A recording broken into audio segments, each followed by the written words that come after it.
Hola, buenos días, Ricardo Crespo.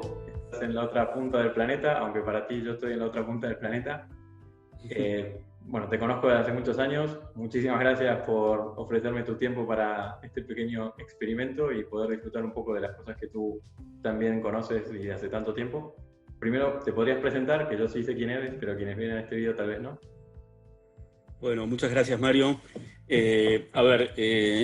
Soy argentino, nacido en Buenos Aires, lugar donde en este momento tenemos un pico de la pandemia, así que estoy encerrado. Estudié economía primero.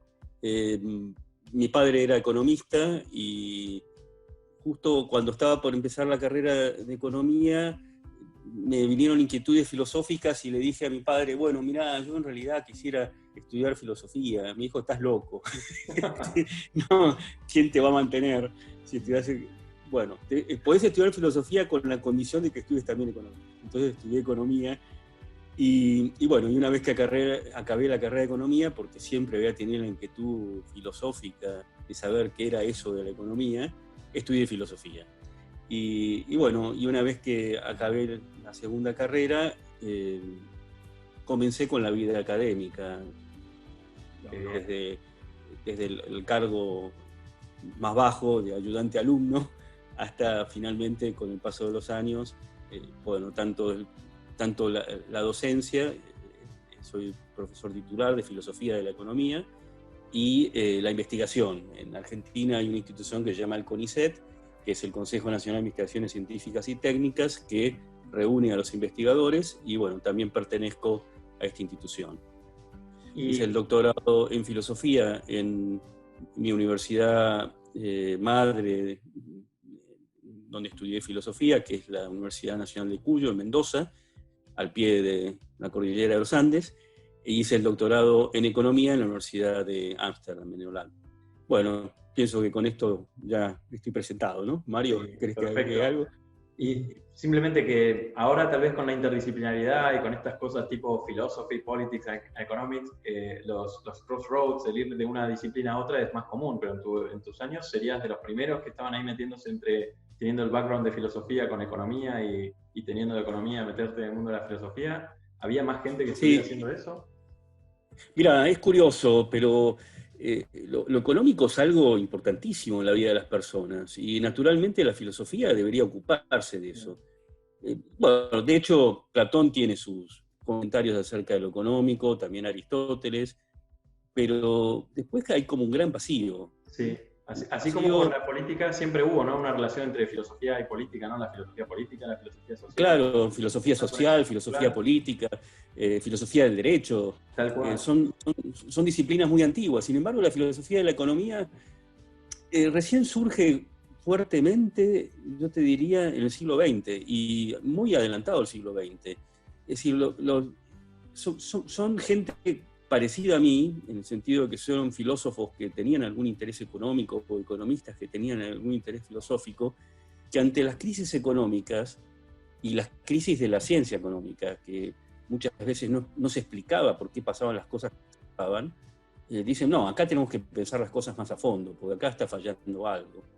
Y te diría que recién en los años 80 empieza la filosofía de la economía a tener un grupo de gente dedicada, a tener una revista más o menos propia que se llama Economics and Philosophy, el Journal of Economic Methodology.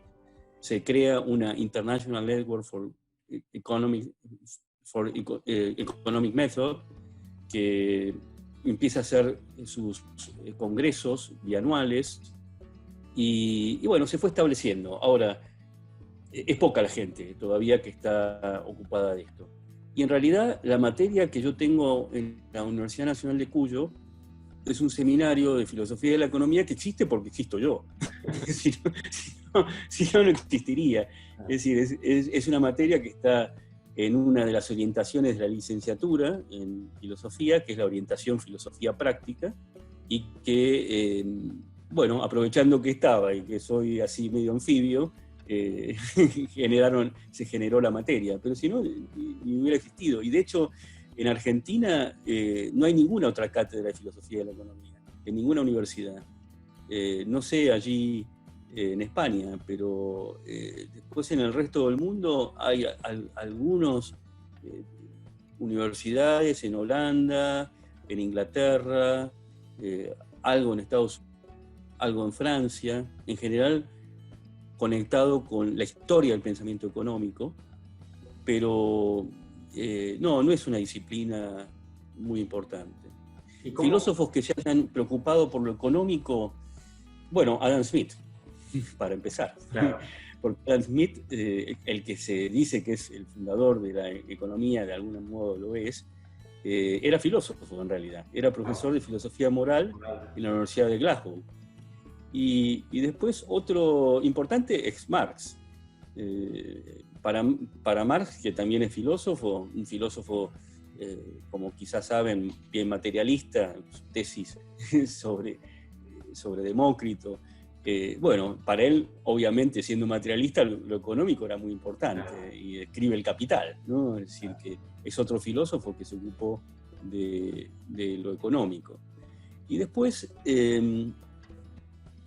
otros filósofos, llamémosle así, filósofos economistas, Keynes, John Maynard Keynes, que en realidad también estudió filosofía. Economía estudió muy poco, hizo solamente un curso de 15 días con su maestro, que fue Alfred Marshall, un economista así importante.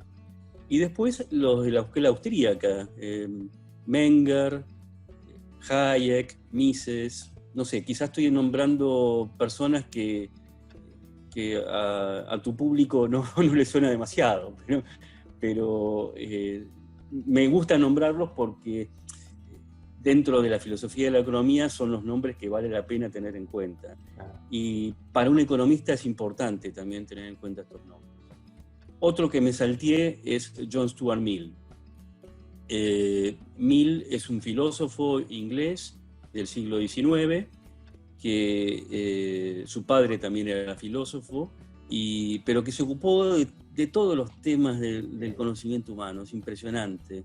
Digamos, porque se ocupó de la filosofía política, escribió temas de filosofía de las ciencias, y también se ocupó de economía. De hecho, el tratado de economía importante anterior al de Marshall fue Los Principios de Mill. Y Mill, se dice que Mill es el que acuñó el término famoso Homo economicus. Ahí a eso íbamos, ¿no? ¿Cómo definirías, sé que es muy difícil porque das todo un curso y demás, qué sería lo esencial de una filosofía de la economía? O sea, ¿por qué merece la pena reflexionar filosóficamente sobre la economía? Que no es, como tú dices, hacer una historia del pensamiento económico, ni simplemente pasar revista a lo que dicen algunos teóricos de la economía, sino que es eso, una reflexión filosófica sobre la economía. O sea, ¿qué crees que es lo importante de eso? ¿Cómo se podría definir? Y claro, ¿cuál es el lugar que ocupa esta expresión Homo economicus, ¿no? Que está tan extendida, ¿no? En la divulgación, en la vida política, en la prensa, en todos lados siempre ahí aparece una especie de Homo economicus que sería el responsable de muchos de los males que nos aquejan hoy. Sí. Mira, a ver, el cometido de la filosofía es reflexionar acerca de la naturaleza de los conceptos que usan otras ciencias.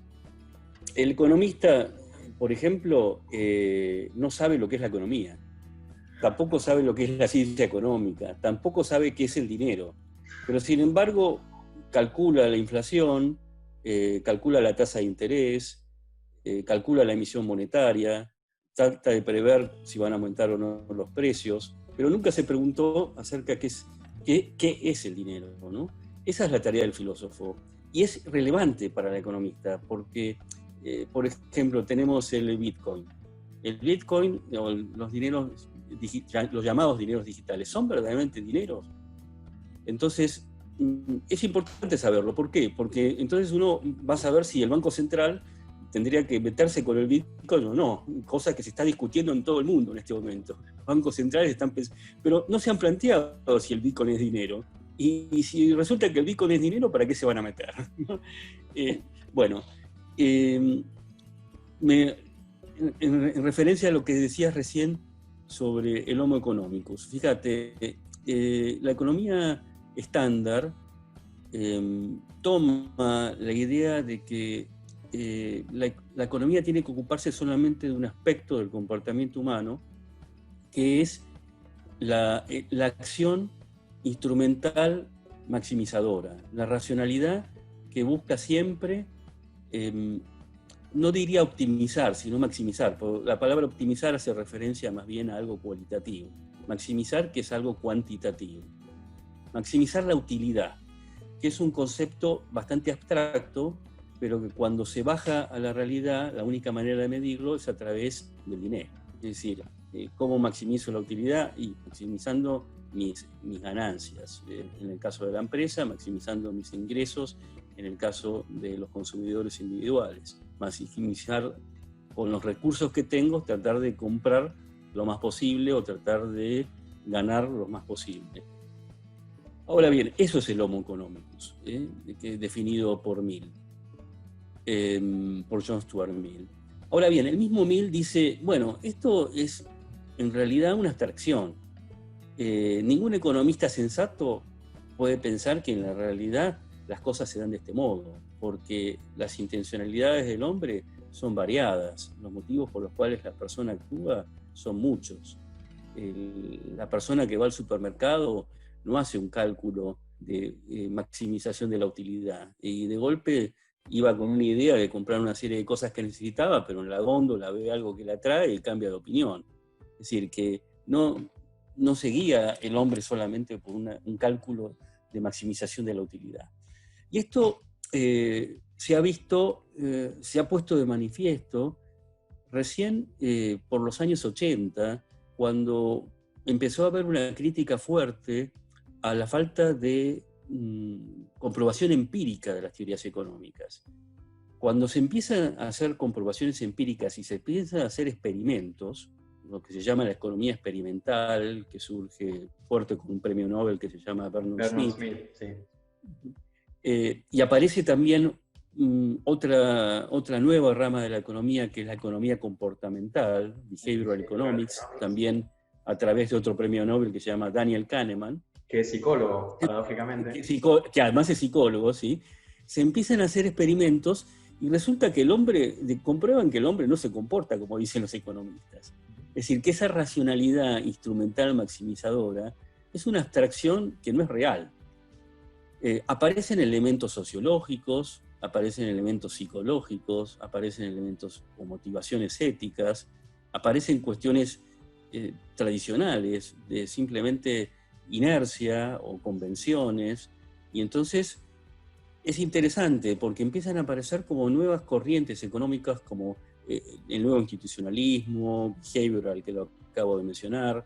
Los que hacen behavioral dicen, bueno, pero detrás de los comportamientos también hay algo neurológico, entonces aparece lo que se llama neuroeconomics o neuroeconomía. La economía evolutiva, porque, del mismo modo que en el campo de la biología se puede hablar de una teoría de la evolución, bueno, quizá también hay una cierta evolución dentro de la economía. Es decir, que al mismo tiempo que la filosofía de la economía empieza a difundirse, empiezan a aparecer todas estas corrientes que coinciden mucho con la crítica que la filosofía de la economía hace a este paradigma de la economía estándar que fue predominante hasta los años 80 y que hoy día aún convive con estas otras nuevos paradigmas que han surgido. ¿Por qué? Porque en el ámbito de lo social a veces pasa esto, que conviven paradigmas. Sí. Conviven paradigmas que incluso son contradictorios. Sí. ¿Por qué? Porque es más difícil. Sí, ahora que comentaba, estaba pensando un poco, mutatis mutandis, parecido a lo que sucede un poco con el psicoanálisis, ¿no? En algún sentido ya las teorías psicoanalíticas de Freud están totalmente superadas o perimidas en muchos aspectos, pero sin embargo la idea de has tenido un acto fallido, o la idea del inconsciente como criterio básico de explicación de algunas conductas, o he soñado esto, ¿qué significará? ¿No? Es como que hay un freudismo cultural plenamente vigente, si bien tal vez la ciencia de la psicología actual está con muchos otros derroteros y ha dado muchas más luces que simplemente el paradigma psicoanalítico, ¿no? Entonces esto que decía, y como vos decís, están en el lenguaje. Claro, el Homo economicus está en el lenguaje, y a mí también, haber descubierto todo esto de los fenómenos de irracionalidad de la acción, ¿no? Lo de Daniel Kahneman es súper entretenido, además eso, escriben de un modo muy entretenido, bajan a la práctica y entonces te muestran en casos muy concretos, ¿no? Eso, lo tremendamente incoherentes que somos, ¿no? Tal vez tú vas preocupado porque no te llega el salario del sueldo a fin de mes y tal vez estás en el supermercado, tu niño empieza ahí a pedirte chocolate y simplemente porque se calle, o sea, realizas una acción muy poco económica que es tal vez permitirte un capricho cuando antes tal vez has estado ahí comprando arroz y atún porque estás cuidando el euro o el peso, ¿no? Entonces, ¿qué modelo de racionalidad, cómo mantenemos un modelo de racionalidad que no caiga en la abstracción, que ya vemos que es muy frágil e incompleta del Homo economicus, pero tampoco la deriva a veces del irracionalismo, ¿no? De decir, bueno, en realidad somos un manojo de contradicciones, de lo que se trata justamente, además, perdona que me extienda con esto, pero detrás de estos fenómenos de irracionalidad de la acción también están lo que tú decías del behavioral economics, la idea esta de las políticas del nudge, de sustain y demás, ¿no? De decir, bueno, como los actores sociales, como los ciudadanos son bastante torpes en su acción, y lo hemos demostrado con multitud de experimentos, nosotros hagamos el diseño institucional adecuado para que ellos, eligiendo en su torpeza lo que creen que van a elegir que es mejor para ellos, nosotros diseñamos las reglas de juego de tal modo de que tenemos una sociedad más eficiente, ¿no? Entonces es como que por un lado, el haber descubierto la irracionalidad de la acción, que es está mucho más presente de lo que creemos, lejos de traer tal vez cosas positivas que las trajo, también trae como una nueva amenaza que es una sociedad de expertos 2.0 que son capaces incluso de extraer un orden artificial de la irracionalidad de los sujetos, ¿no? Sí, es terrible, es terrible. Digo, pues, es una manipulación en definitiva, ¿no? Y está muy criticado esto. A ver, lo que hay que hacer es tratar de mostrar la racionalidad de la irracionalidad, por decirlo de algún modo. Es decir, que hay una racionalidad que es más amplia que la racionalidad económica. Es decir, que la gente no se mueve solamente por motivos llamados, entre comillas, económicos, sino que hay que ampliar la noción de racionalidad. Y entonces, ampliando la noción de racionalidad, uno se da cuenta que cuando entra lo psicológico, cuando entra las rutinas, que hay otros motivos, y esos motivos se pueden racionalizar de alguna manera. Es decir, hay un concepto muy clásico que es el de racionalidad práctica, ¿no? Que es el concepto de la racionalidad humana, que tiene todas estas motivaciones detrás de una acción. Está en Aristóteles, pero también está en Max Weber, por ejemplo, fines del siglo XIX, comienzos del XX, que habla de acciones que son instrumentalmente racionales, pero también habla de acciones que están motivadas por valores, motivadas por tradiciones, motivadas por afectos. Entonces, dice, ninguna acción humana se motiva por uno solo de estas dimensiones, sino que en general hay una mezcla. Quizá en algunos casos predomina una, en el ámbito familiar predominará lo afectivo, en el ámbito social predominará las leyes y la justicia, en el ámbito económico quizá predomina efectivamente lo instrumental, pero no es lo único. Entonces necesitamos un concepto de racionalidad que es mucho más amplio. Ese es el punto, me parece, ¿no? Y efectivamente, claro, cuando uno pone sobre la mesa esto, la gente puede actuar racionalmente y no necesitamos el nudge. Necesitamos, es decir, y es terrible el nudge, efectivamente, ¿no? Porque en el fondo es, sigo trabajando con ignorantes y los manejo para que hagan lo que más les conviene. ¿Y quién define qué es lo que más le conviene? Porque además, ese más me conviene, en general caen de vuelta en una visión economicista. Entonces, estamos generando, ¿cómo le llaman? Economans. Es decir, gente que actúa económicamente gracias a que le presento las cosas de tal manera que sé que van a hacer tal cosa. Claro. Me aprovecho de sus biases. Claro.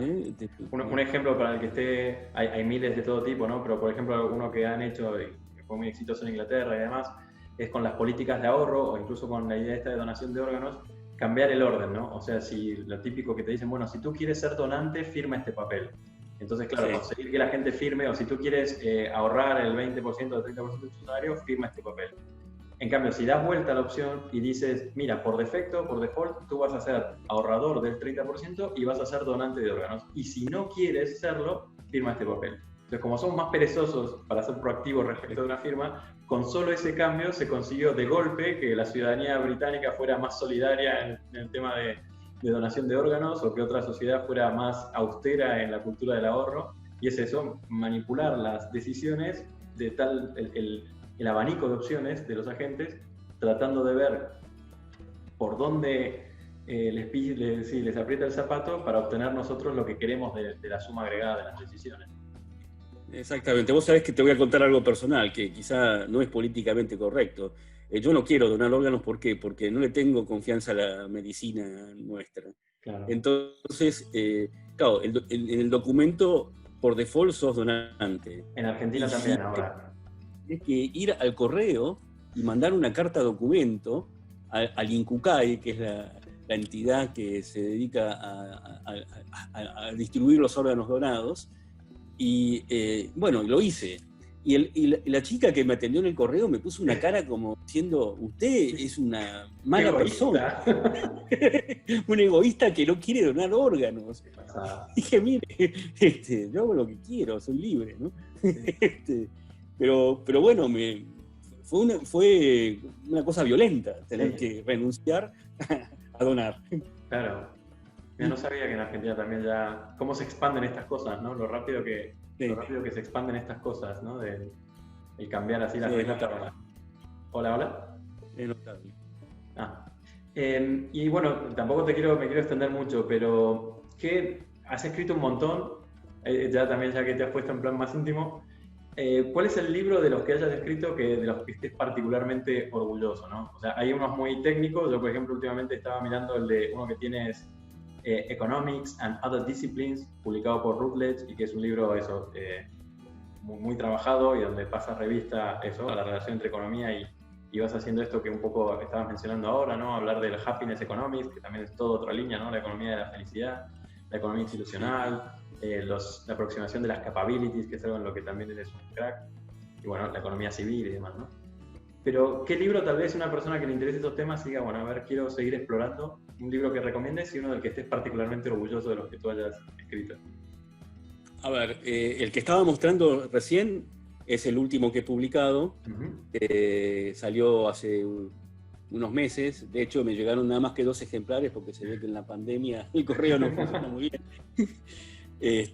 Y esto es como un resumen de todo lo que he... Y estoy muy contento con este libro. Ahora, es un libro un poco técnico.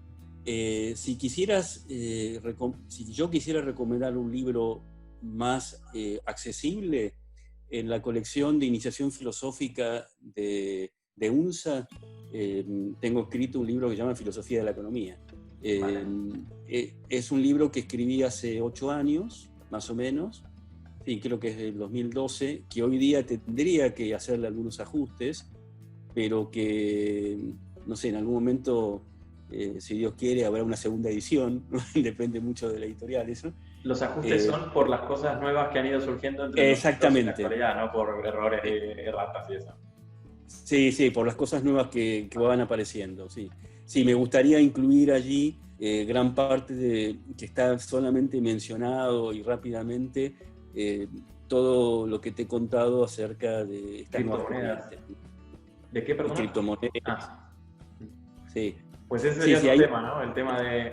Sabes que yo estoy un poco en la tradición austríaca y la primera vez que mi esposa siempre se ríe porque la primera vez que estaba con este rollo era 2007, que había estado en Estados Unidos y había gente que hablaba de esto y entonces yo le conté a mi esposa y nos acordamos, me dice, si ahí en lugar de estar, le digo, pero yo soy un teórico, a mí estos temas me tiran por teoría, no por inversión. Me dice, si te hubieras metido en serio y no estar pedaleando con qué significa el Bitcoin, otra sería nuestra historia ahora. Sí, lo que pasa, el Bitcoin tiene un valor muy fluctuante, no sé entonces, qué momento lo agarrás y en qué momento lo vendés. Sí, tal cual, así hay gente que tal vez, sí. Bueno, eso es para otro tema, ¿no? Criptomonedas, el Bitcoin puntual es una de las 1.300 que hay actualmente, que son los proyectos más o menos serios. O sea, 1.300 proyectos que más o menos serios. Después hay un montón que son casi esquemas piramidales puros y duros. Y detrás el problema del blockchain, ¿no? ¿Qué significa? O sea, ¿en qué medida podemos tener un medio de intercambio que rompe? Claro, en el contexto en el que yo estoy, mucha gente se ríe cuando dicen O sea, que entren los bancos centrales al blockchain, de las criptomonedas, es no entender nada, porque justamente de lo que se trata es de un sistema de intercambio descentralizado, ¿no? Entonces hay muchos que creen que si los bancos centrales entran en eso, o será para controlarlo, o será para tergiversarlo, o para destruir la posibilidad de que surja un modo descentralizado de intercambio, ¿no? Entonces, claro, ahí hay todo un debate muy, muy intenso sobre qué es la esencia del dinero, ¿no? Y en qué medida... Exactamente, exactamente. Y un cuál es el origen del sistema... dinero y la esencia del dinero. Entonces, si se comprendiera eso, se comprendería mejor cuál debería ser la actitud a tomar frente a estas nuevas monedas. Claro. Ese es un lindo ejemplo de la utilidad de la filosofía de la economía. Pues sí. Pero bueno, hay que ver si nos escuchan. No es fácil. Pues Ricardo, no te quiero robar más el tiempo. Te agradezco muchísimo y creo que a mí por lo menos, mira que te conozco hace tiempo, pero la posibilidad de tener tal vez compendiado en eso, en 10-15 minutos, la distinción entre filosofía de la economía, historia del pensamiento económico y la importancia de reflexionar filosóficamente sobre la economía, me ha servido una vez más. Y te agradezco. No, gracias a vos. Me va a venir muy bien además tener este pequeño video también para algunos alumnos. Pues sí, así que alguna clase que no puedas si me lo dejas usar. Sí. Alguna clase que no puedas estar o algo, ahí se usa esto. Bueno, fenómeno. Muchísimas gracias, Mario. Hasta luego. Hasta luego.